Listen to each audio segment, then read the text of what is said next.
While Washington has pulled back on electric vehicle mandates and emissions enforcement, California is moving in the opposite direction. No surprise. And the nation's largest automakers are paying very close attention.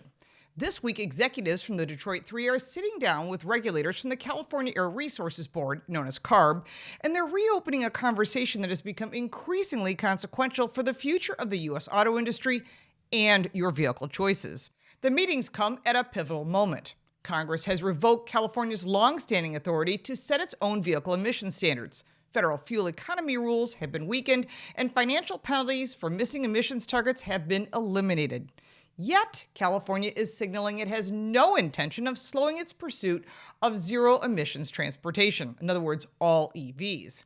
Instead, the state is preparing to launch a $200 million electric vehicle incentive program designed to offset the loss of the federal $7,500 EV tax credit that ended in September of last year to keep pressure on automakers to electrify their fleets, even though they're taking a loss on every single vehicle. For Detroit automakers, the calculations are very complex. Federal relief has eased near-term compliance costs, but California remains the largest single automotive market in the country and a regulatory bellwether for more than a dozen other states.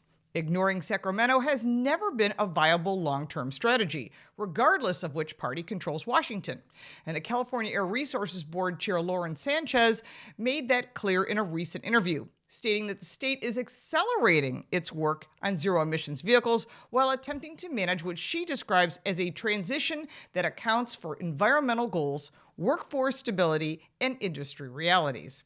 That balance, however, is increasingly difficult as political and legal battles reshape the regulatory landscape. In other words, if they don't comply, you can't sell cars in California. California's authority to lead on emissions policy dates back decades. The Federal Clean Air Act of 1970 granted the state unique permission to seek waivers from the Environmental Protection Agency, or the EPA, allowing it to impose stricter emissions rules on the federal government.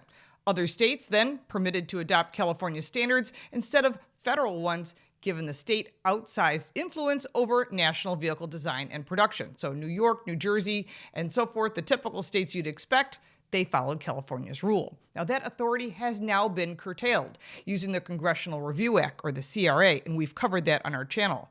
Lawmakers rescinded California's Advanced Clean Car 2 waiver, which would have required a phase-out of new gasoline-powered vehicles by 2035. That's gone. And Congress also revoked waivers governing zero-emissions heavy-duty trucks and stricter nitrogen oxide limits on diesel engines, and we've covered that as well. But at the same time, the administration moved to halt the collection of penalties for automakers that failed to meet federal tailpipe standards. In other words, if you owed us money, don't worry about it. Take that money and put it back into building cars that people want and profits so you can build your company and jobs. That's what that's all about. But for automakers, the immediate financial implications are significant. General Motors has said the rollback of federal emissions rules could save the company as much as $750 million. Those savings matter in an industry faced with high interest rates, slowing EV demand, rising production costs, and of course the cost of vehicles have gotten more expensive and people are buying less electric vehicles. Yet, California officials argue that a short-term relief may come at a long-term cost. And of course, they don't care if the car makers make money or not, or whether it impacts jobs. It's all about California. Very self-centered. State regulators contend that weakening U.S. emissions and efficiency standards risks surrendering technological leadership to global competitors, particularly China, even though they're having trouble with their electric vehicles as well. China has aggressively supported electric vehicle manufacturing and battery development through government policy and subsidies because they supply all the batteries, so of course they're going to want to push that. From California's perspective, the new $200 million EV incentive program is intended to bridge a growing gap. With the federal tax credit gone, EVs remain more expensive than comparable gasoline vehicle models, and that's what consumers are deciding. They want gas or hybrid. And state incentives are meant to keep demand from stalling further while encouraging manufacturers to continue investing in electrification rather than retreating from it altogether, which some brands have. Automakers, however, are navigating a market that no longer aligns neatly with policy ambitions. Consumer interest in electric vehicles has cooled compared to earlier projections. Of course, those were just projections, not reality, and the charging infrastructure remains uneven, to put it nicely. And concerns about affordability and resale value persist because electric vehicles have horrible resale value. Manufacturers are now adjusting production plans, delaying some EV launches, and re-emphasizing hybrids and internal combustion vehicles that meet current demand. And that's what people want. That disconnect has fueled tensions between California leaders and the auto industry. Governor Gavin Newsom sharply criticized GM last year after the company supported federal efforts to roll back California's authority, accusing the automaker of undermining years of emissions progress. GM responded by emphasizing California's importance as a market and reaffirming its commitment to dialogue with regulators, even as it welcomed regulatory relief on a federal level, because it's about profits.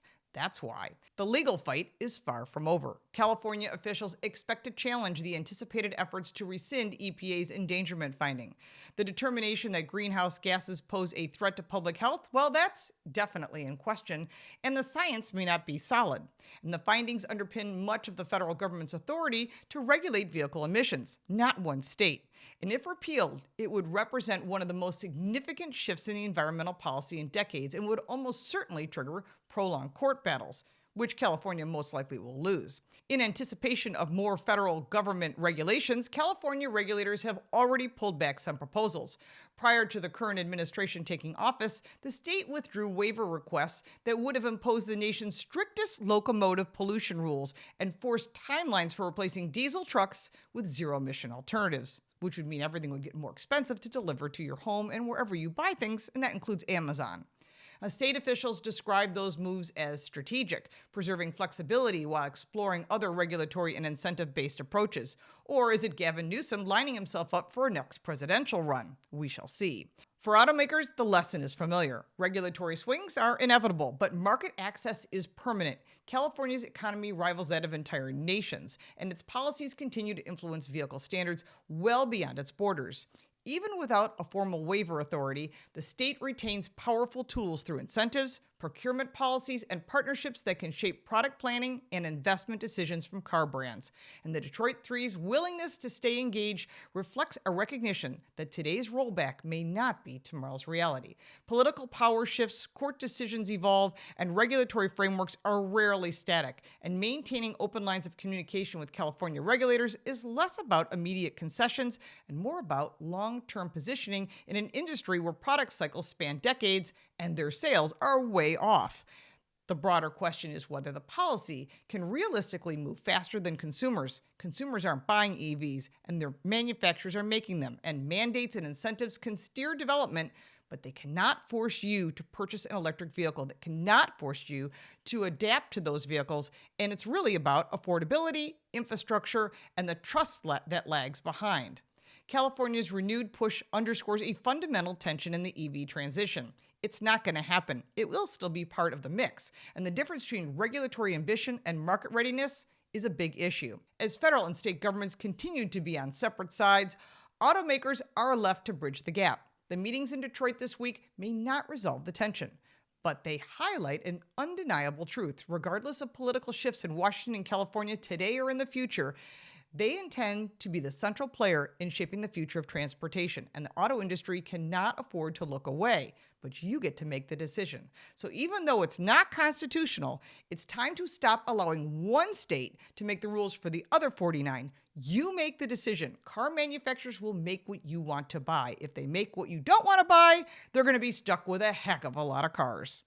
If you like this video, give it a like and subscribe for more videos like this, and check out our car review channel, Car Smarts. You can support me by buying me a cup of coffee, and if you want even more content, check out the links in the description. I'm Lauren Fix. Thank you so much for watching.